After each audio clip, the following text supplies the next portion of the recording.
VOA This Morning.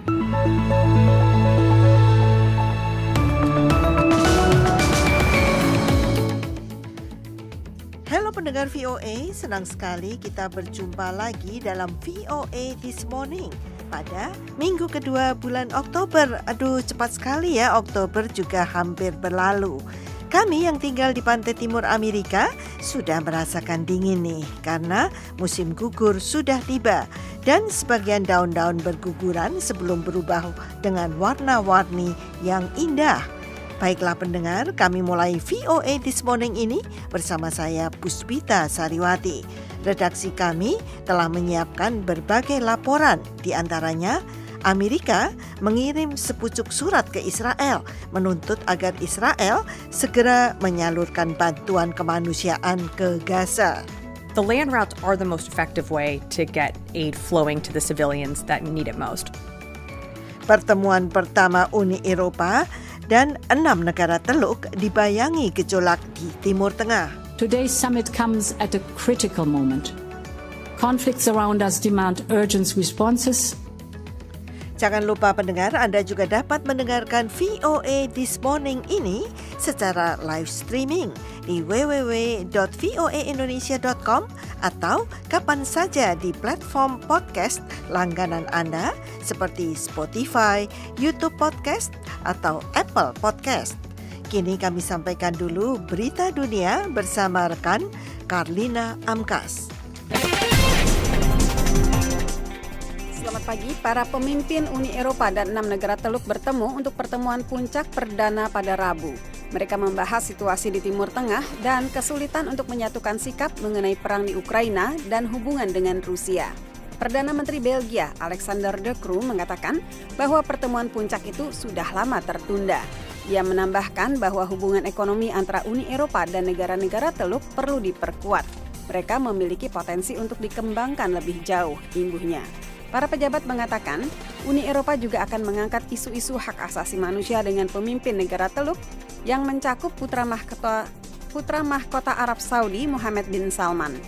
Amerika, PBB, dan negara-negara lain menuduh bahwa para pembantu Pangeran Mohammed dan pejabat Saudi lainnya membunuh jurnalis yang tinggal di Amerika Jamal Khashoggi, yang kolom-kolomnya di koran Washington Post mengkritik putra mahkota. Beranggotakan 27 negara, Uni Eropa telah lama menjalin hubungan dengan Dewan Kerjasama Teluk atau GCC yang beranggotakan 6 negara, yaitu Qatar, Bahrain, Uni Emirat Arab, Arab Saudi, Oman, dan Kuwait. Donald Trump Rabu berusaha tampil sebagai bapak IVF. Kepada hadirin yang semuanya perempuan dalam kampanye pemilu, ia mengatakan bahwa ia mendukung perawatan kesuburan. Calon presiden dari Partai Republik itu tidak menjelaskan apa maksudnya, tetapi pernyataan terbarunya itu rangkaian sikapnya yang bertolak belakang terkait hak reproduksi. And we really are the party for IVF. We want fertilization and it's all the way. And the Democrats tried to... Kepada stasiun televisi Fox News, Donald Trump mengatakan, di negara bagian Georgia, kami benar-benar partai yang mendukung IVF atau fertilisasi in vitro. Kami menginginkan fertilisasi dan selanjutnya. Dan Demokrat mencoba menyerang kami mengenai itu. Menjelang pemungutan suara pada 5 November, Trump dan pesaingnya dari Partai Demokrat, Kamala Harris, telah berusaha meraih dukungan mereka di luar masa pendukung selama ini untuk merayu para pemilih yang belum menentukan pilihan. Pemilih seperti itu tidak mengonsumsi media tradisional.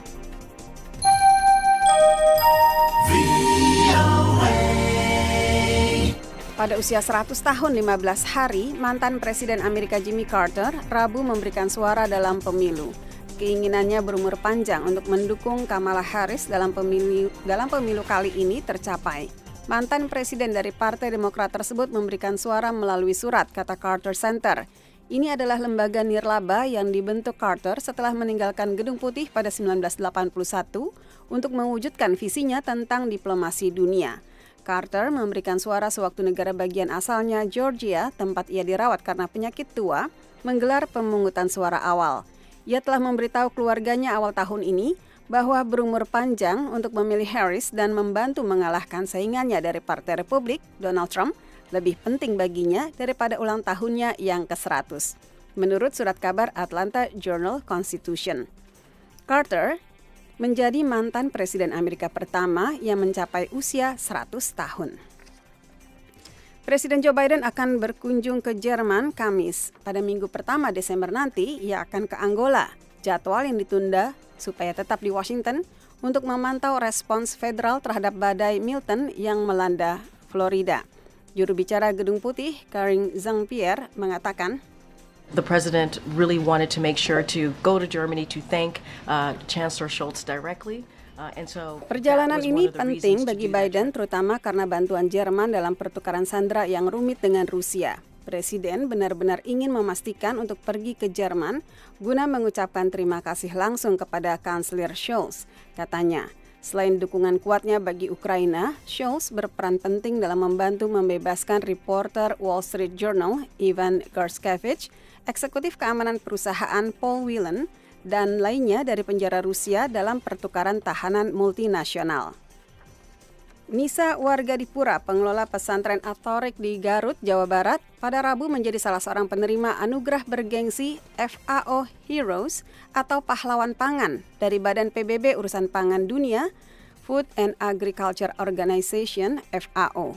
Nisa, satu dari 26 tokoh, dinilai berhasil membantu mewujudkan akses dan ketersediaan pangan yang beragam, bergizi, terjangkau, dan aman. Berkerudung putih merah jambu, Nisa yang berperawakan kecil naik ke panggung bersama 7 penerima lain yang hadir langsung dalam acara penganugerahan penghargaan tersebut. Demikian Berita Dunia VOA Washington. Pendengar, Amerika Serikat mengirim sepucuk surat ke Israel menuntut agar Israel segera memfasilitasi bantuan kemanusiaan ke Gaza.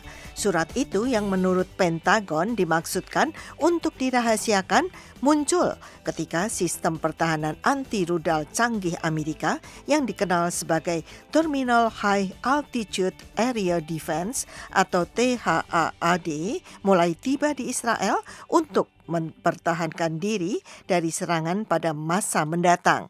Berikut laporannya.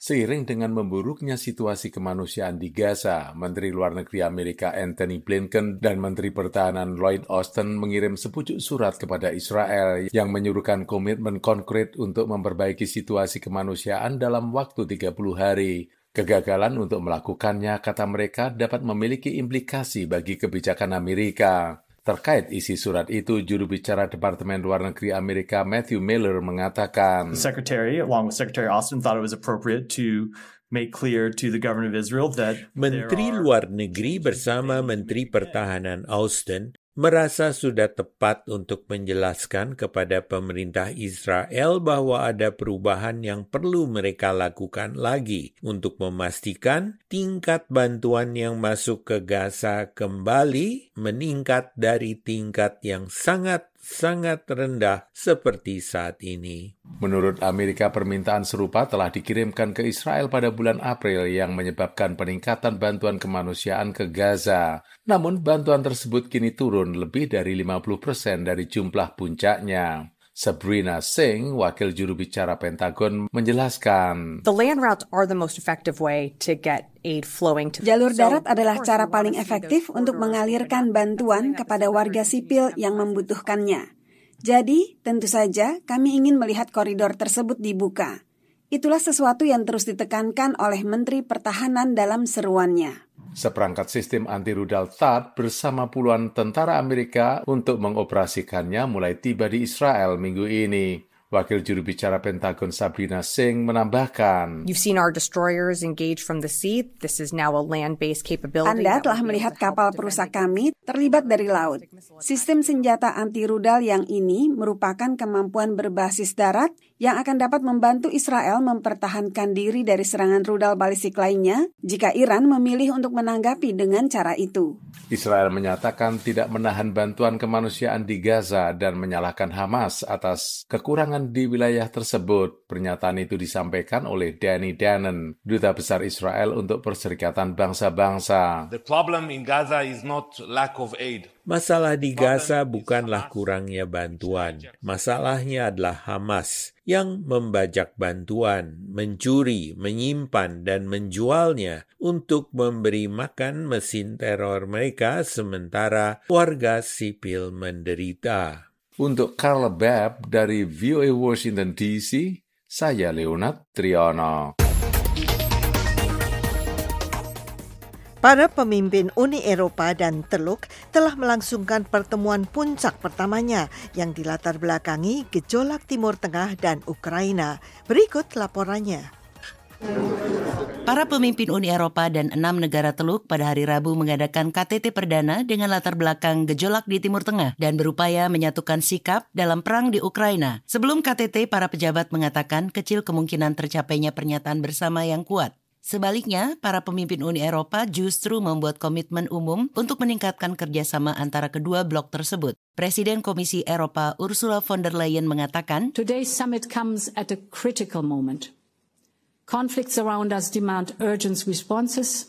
We all know how hard it is to overcome the bitterness of war. KTT hari ini terjadi pada saat yang kritis. Konflik di sekitar kita menuntut tanggapan yang mendesak. Kita semua tahu betapa sulit mengatasi kepahitan perang. Namun hal ini bisa dilakukan untuk memilih pertumbuhan daripada konflik, untuk menggantikan perang dengan kerjasama, dan untuk mengubah permusuhan menjadi peluang, kata Ursula von der Leyen. Presiden Dewan Uni Eropa Charles Michel juga menyerukan agenda positif pada masa depan. Today, we have the occasion to discuss where we can do more to build a positive agenda for the future that leads to more concrete benefits for our citizens. Hari ini kita berkesempatan untuk mendiskusikan apa yang bisa kita lakukan untuk membangun agenda positif demi masa depan yang mengarah pada manfaat yang lebih konkret bagi warga negara kita dan mengembangkan peta jalan untuk kerjasama kita pada masa depan. Sementara itu, Sheikh Tamim bin Hamad Al Thani, Emir Qatar mengulangi seruannya untuk segera dilakukannya gencatan senjata di Gaza dan Lebanon. تؤكد الحرب المدمرة التي شنتها إسرائيل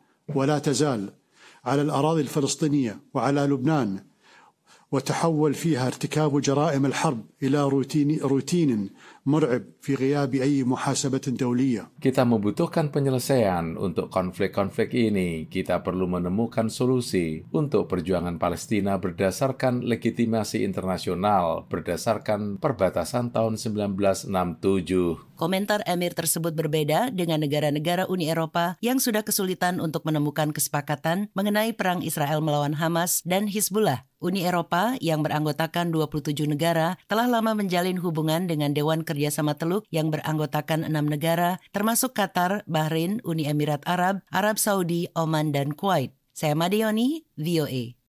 The Voice of America, VOA.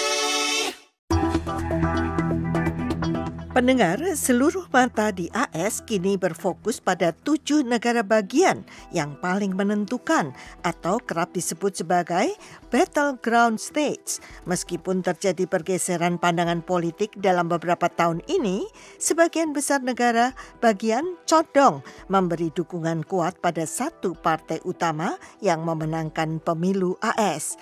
Ikuti laporannya. We got just 22 days until election day.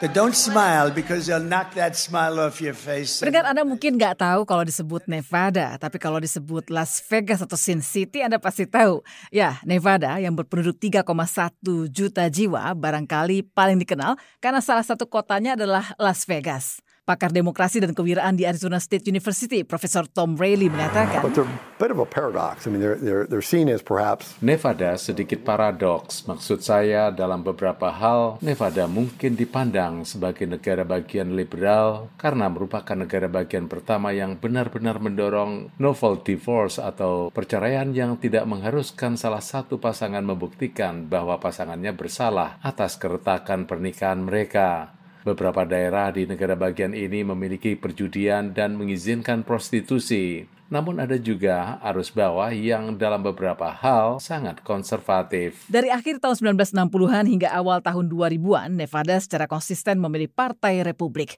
Namun kemudian negara bagian ini secara teratur berpindah-pindah di antara dua partai politik. Jumlah penduduk Nevada telah bertambah lebih dari 3 kali lipat sejak tahun 1980.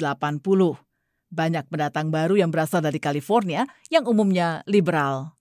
Pakar ilmu politik di University of Nevada, Profesor Ken Miller mengatakan, What's happened is the Clark County, which is the county where Las Vegas sits. Apa yang terjadi adalah 72% pemilih di negara bagian Nevada tinggal di Clark County.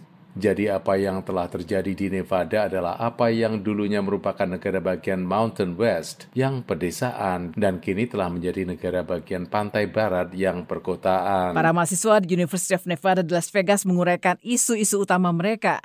Sebagian di antara mereka akan memberikan suara untuk pertama kalinya setelah mencapai usia 18 tahun. Seperti Samantha Adame, definitely abortion, definitely the economy. David Cardenas, the state of the economy, probably just the border. Dan Charles David. I would just like to be able to better afford food. Ketika mereka memberikan suara dalam pemilihan umum tanggal 5 November nanti, warga Nevada juga akan sekaligus memberikan suara soal apakah mereka akan mencantumkan hak untuk melakukan aborsi dalam konstitusi negara bagian itu. Direktur Women's Research Institute of Nevada, Rebecca Gill, mengatakan, The issue overall has already proven to be a big driver, a big motivator of turnout in prior elections. Isu ini secara keseluruhan telah terbukti menjadi pendorong dan motivator besar yang menarik jumlah pemilih pada pemilu-pemilu sebelumnya. Dan saya rasa pemilu kali ini juga tidak akan berbeda, kata Rebecca. Demikian laporan tim VOA.